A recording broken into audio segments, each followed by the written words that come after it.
크게 아멘으로 화답합니다. 할렐루야. 따라하시겠습니다. 승리의 씨앗을 심자. 승리의 씨앗을 심자라는 제목으로 말씀 전합니다. 어떤 노인이 뜰에 과수 묘목을 심고 있었습니다. 그곳을 지나가던 한 나그네가 말을 걸어왔습니다.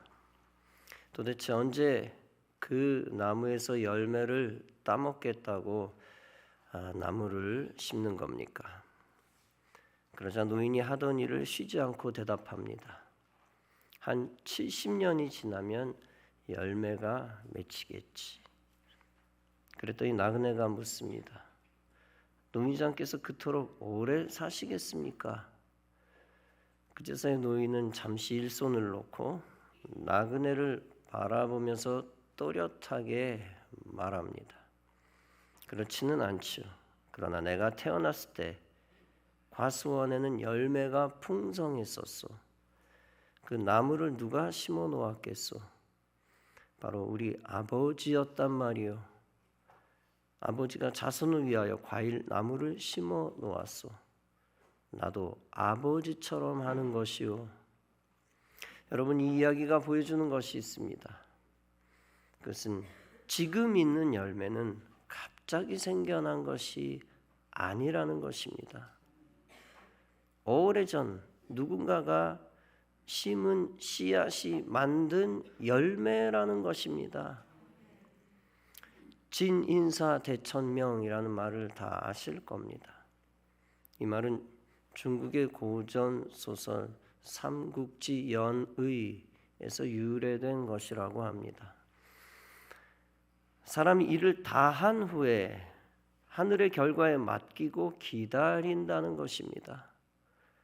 이것은 매우 성서적인 의미에 가까운 말입니다. 실제 성경은 인간의 노력과 하나님의 은혜를 강조합니다. 인간이 성실하게 씨를 뿌리면 하나님이 열매를 만드시는 것입니다. 본문도 씨를 심는 것을 강조한 말씀입니다. 본문은 말씀합니다. 스스로 속이지 말라. 하나님은 업신여김을 받지 아니하시나니 사람이 무엇으로 심든지 그대로 거두리라. 바울은 인간의 행동을 자연 법칙으로 비유합니다. 인간이 선을 행하면 선한 열매를 만든다는 것입니다. 인간이 악을 행하면 악한 열매를 만든다는 것입니다. 반대로 또한 선한 열매를 거두면 하나님이 상을 주신다는 것입니다. 악한 열매를 거두면 하나님이 심판하시고 멸망시키신다는 것입니다. 선을 행한다는 것은 선한 씨를 뿌린다는 뜻입니다. 악을 행한다는 것은 악한 씨를 심는다는 뜻입니다. 따라서 인간에게 중요한 것은 선한 씨를 심는 것입니다. 그런데 특히 성도에게 중요한 것이 있습니다. 다름 아니라 신앙적인 씨앗을 심어 신앙적인 열매를 거두는 것입니다.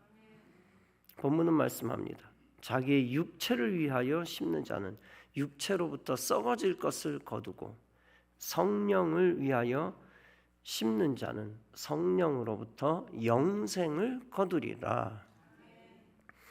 육체를 위하여 심는다는 것은 몸 관리나 운동을 말하는 게 아닙니다.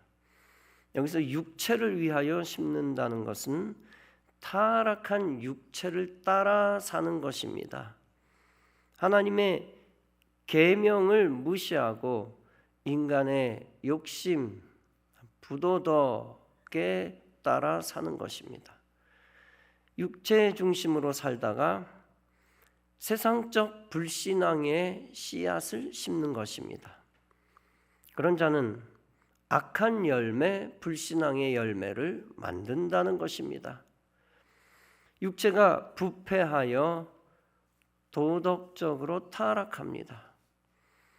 인간 속에 있는 하나님의 형상이 깨지고 신앙적, 영적 성품을 잃어버립니다. 그런 차원에서 야고보서 1장은 말씀합니다. 욕심이 잉태한즉 죄를 낳고 죄가 장성한즉 사망을 낳느니라. 여기서 욕심이란 육체의 타락, 마귀의 정욕을 말합니다.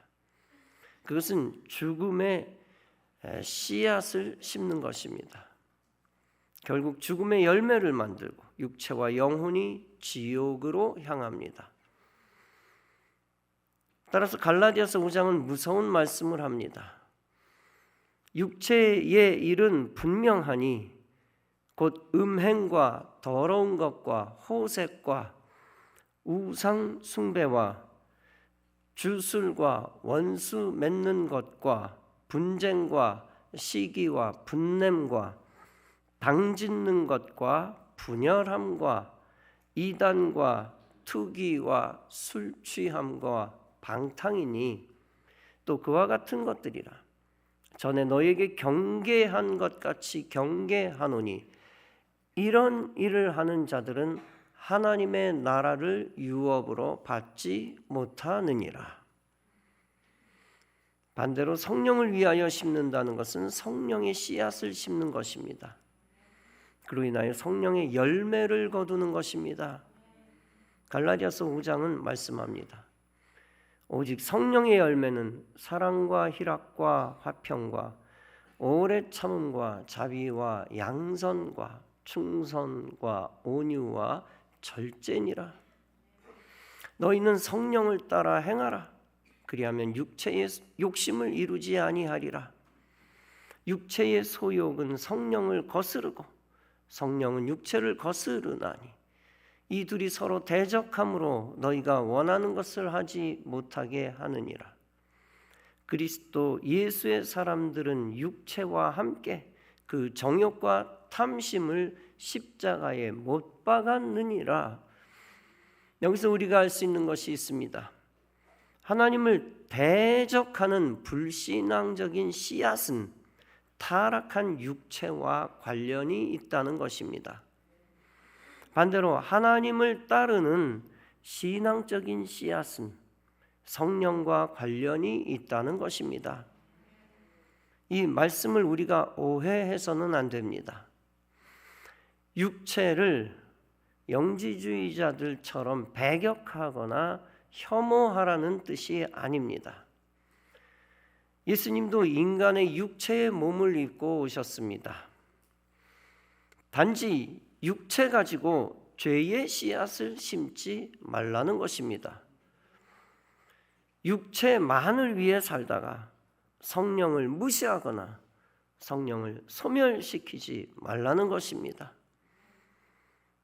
육체만을 위해 살다 보면 세상의 화려함과 허영을 쫓게 됩니다. 그러면 하나님의 명령이 싫어지고 신앙생활이 싫어지게 됩니다. 그러면 세상의 시대 정신을 따르게 되고 교회를 멀리하게 됩니다. 이것이 바로 육체 중심, 세상 중심, 우상 중심의 삶입니다. 그것이 바로 영적 패배와 저주와 멸망의 씨앗을 심는 삶입니다. 오직 성도는 성령의 열매를 거두어야 합니다. 성령의 열매를 거두기 위해서는 반드시 성령의 씨앗을 심어야 합니다. 성령의 씨앗을 심는다는 것은 하나님의 말씀과 계명에 순종하는 것입니다. 세상에 부귀 영화가 하나님을 못 믿게 하면 과감히 거리를 두어야 합니다.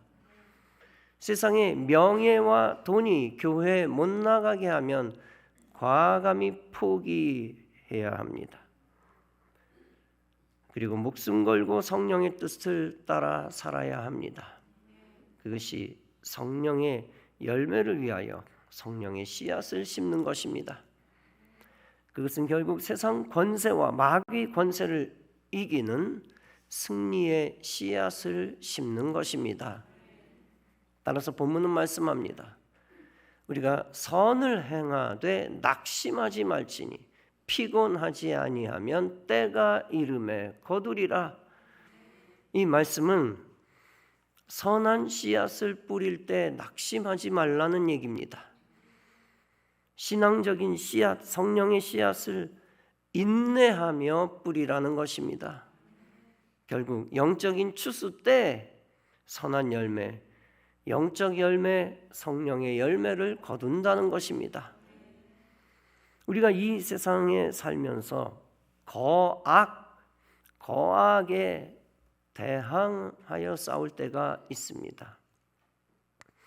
조직적인 범죄라든지 조직적인 불신앙의 권세입니다. 마귀가 세상 권세자를 지배하는 경우가 많기 때문입니다. 그때 한 사람의 의로운 행동, 신앙적인 행동이 미약해 보입니다.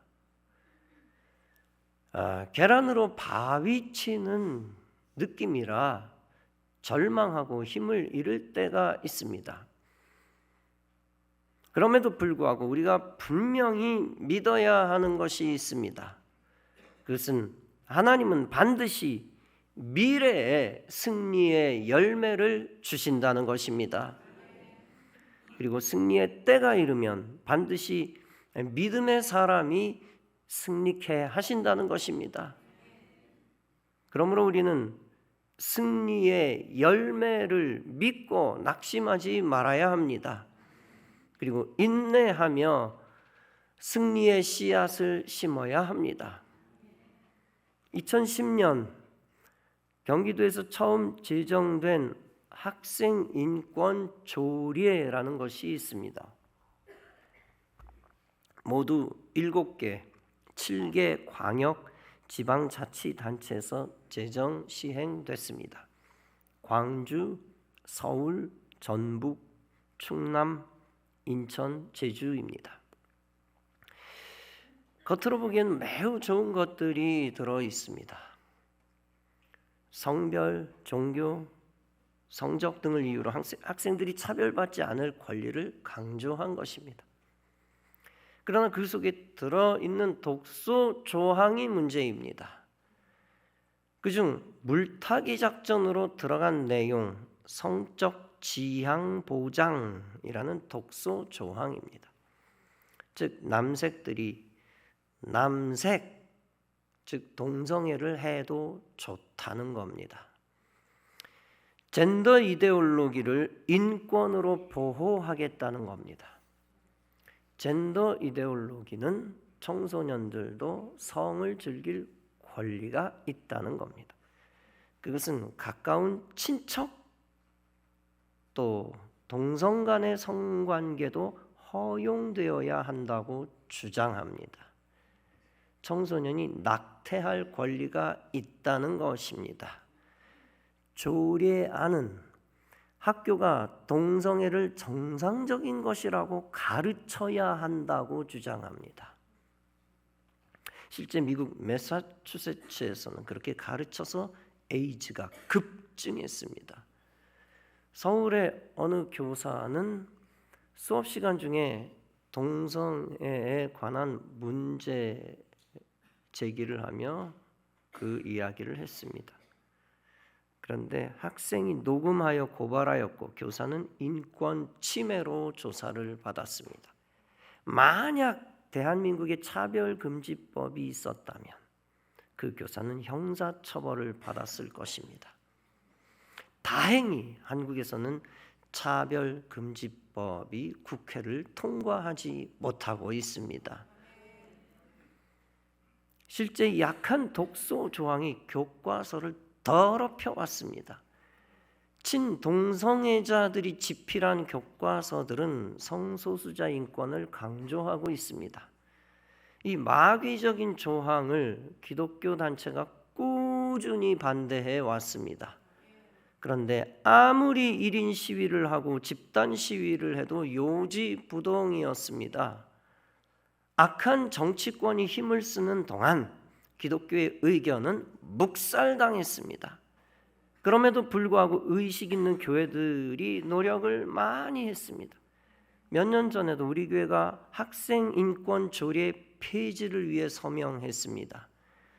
저희 교회에서도 300명가량 서명을 한 적이 있었습니다. 그 모든 한 사람 한 사람이 승리의 씨앗을 뿌렸습니다. 기독교의 노력 끝에 6만 명 이상의 서명을 받았습니다. 그 후 몇 년이 지나 지지난주 26일 일입니다. 서울시 의회는 제323회 임시회 제3차 본회의를 열었습니다. 그리고 서울시 학생인권조례 폐지 조례안을 올렸습니다. 그리고 재석 의원 60명 전원 찬성으로 폐지 조례안이 가결되었습니다. 할렐루야. 드디어 서울시의 학생인권 조례가 12년 만에 폐지된 것입니다. 성도들이 승리의 씨앗을 뿌렸더니 하나님이 성도들이 이기게 하신 것입니다. 그러나 어둠의 권세는 가만히 물러서지 않았습니다. 서울시 교육청은 거세게 반발했습니다. 전국의 학생 인권 후퇴로 이어질 것이라는 이유입니다. 그들은 앞으로 재의 요구권, 거부권도 행사할 계획이라고 합니다. 야권을 중심으로 국회에서 관련 법 제정에 나설 수 있다는 관측이 나옵니다. 국민의힘 소속 시의원들 주도로 이루어진 표결이었습니다. 따라서 민주당 소속 시의원들은 참여하지 않았습니다. 민주당과 서울시 교육청은 강하게 조례 폐지를 비판했습니다. 조희연 서울시 교육감은 서한문을 통해 인권 후퇴라고 탄식의 글을 올렸습니다.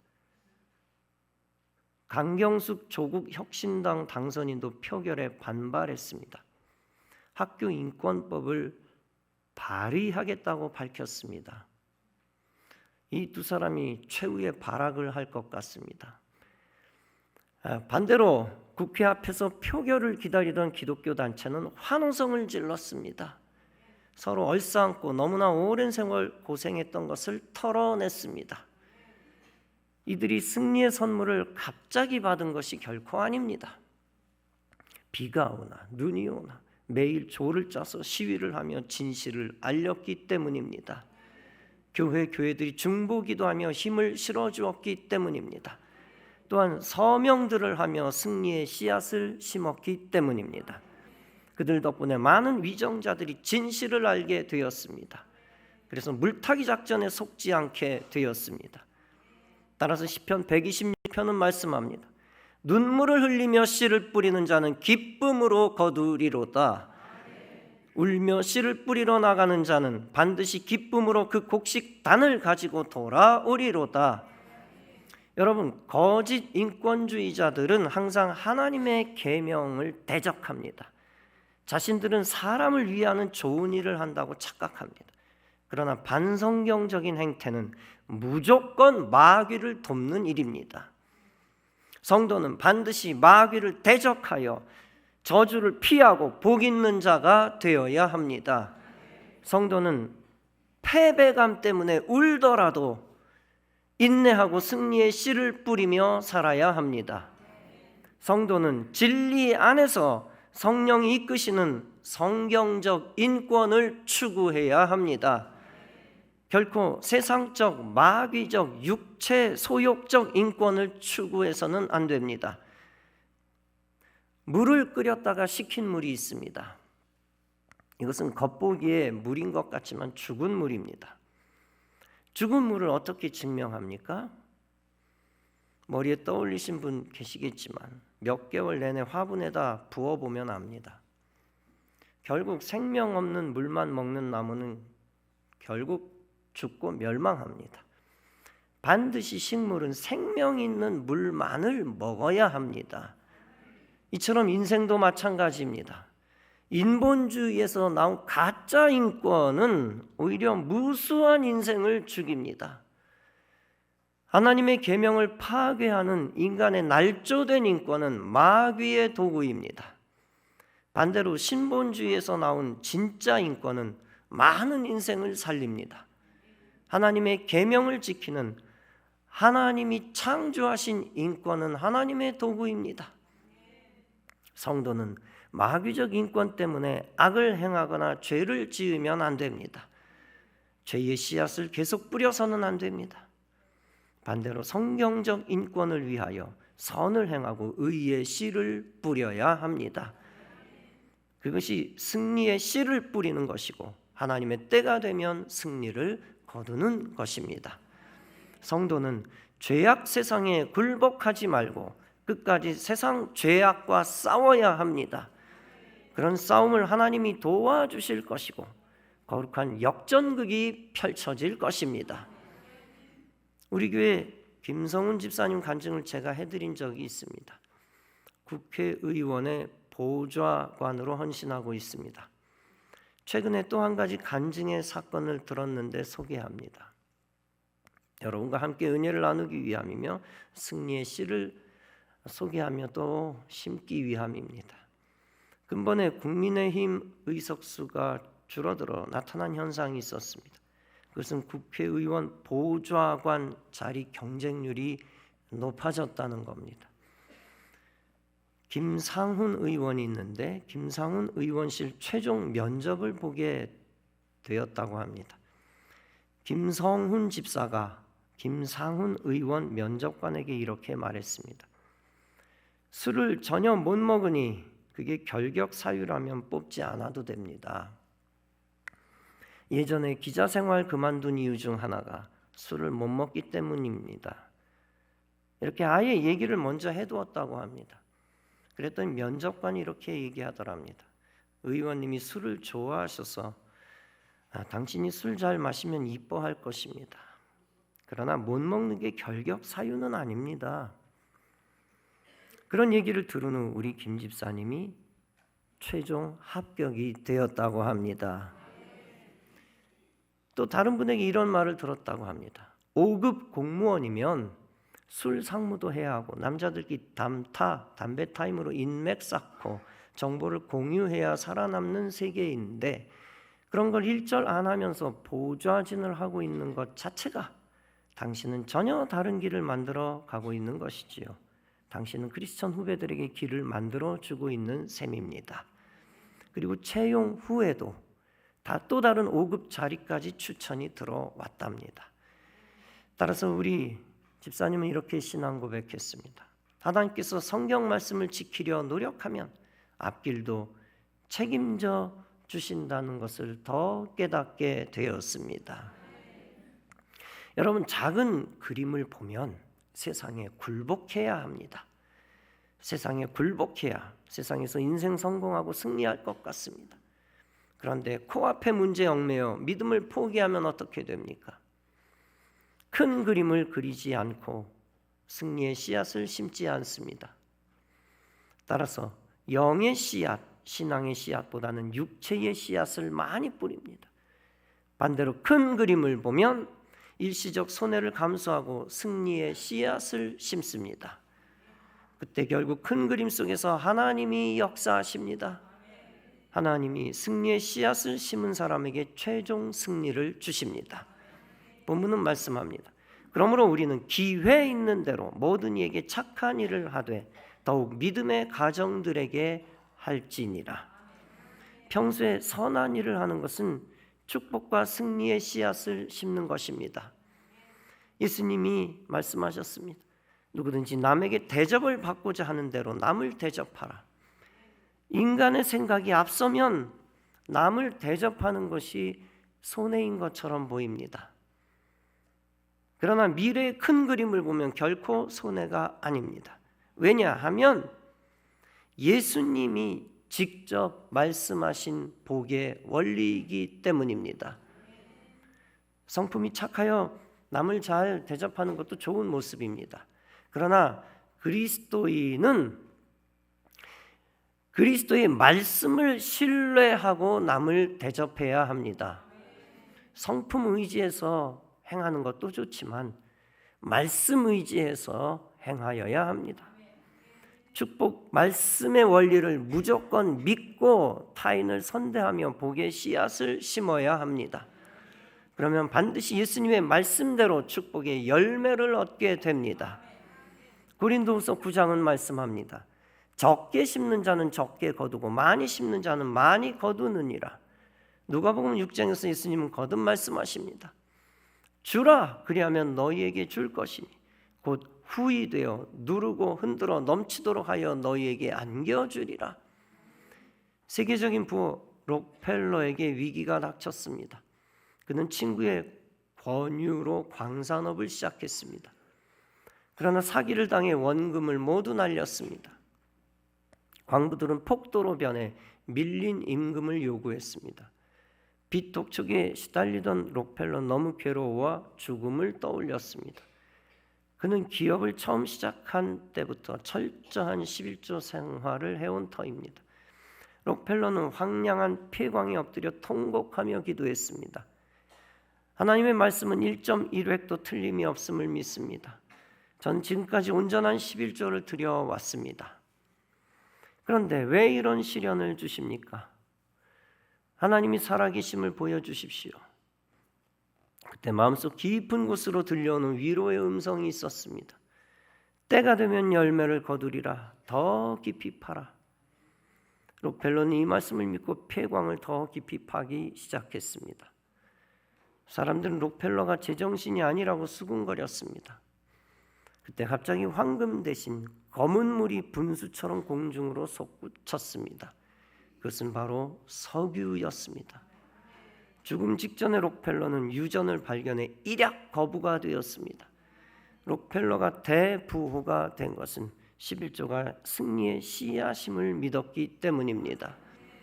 사랑하는 성도 여러분, 세상의 성공 원리와 성경의 성공 원리가 부딪힐 때가 많습니다. 그때 믿음이 연약한 많은 그리스도인들은 작은 그림을 봅니다. 그리고 세상의 성공 원리만을 의지하여 세상의 방법만을 따라갑니다. 그러나 결국 세상의 종노릇하다가 세상 허영 속에서 영혼을 멸망시킵니다. 반대로 하나님으로부터 부름받아 복 있는 자로 세움을 받은 자는 다릅니다. 그는 세상의 성공 원리 위에 있는 성경의 성공 원리를 의지합니다. 그리고 그는 매사에 믿음의 결단을 내리며 승리의 씨앗을 뿌립니다. 그러다 하나님이 계획하신 큰 그림 속에서 승리의 열매를 만듭니다. 그 열매를 통하여 하나님이 큰 영광을 받으십니다. 여러분 모두 믿음의 씨앗, 축복의 씨앗, 승리의 씨앗을 심는 거룩한 습관을 일생 가지시기 바랍니다. 그로 인하여 승리의 열매를 통하여 성경 진리를 증명하며 가치 있는 하나님의 사람 다 되어지시기를 주님의 이름으로 축원합니다. 기도하시겠습니다.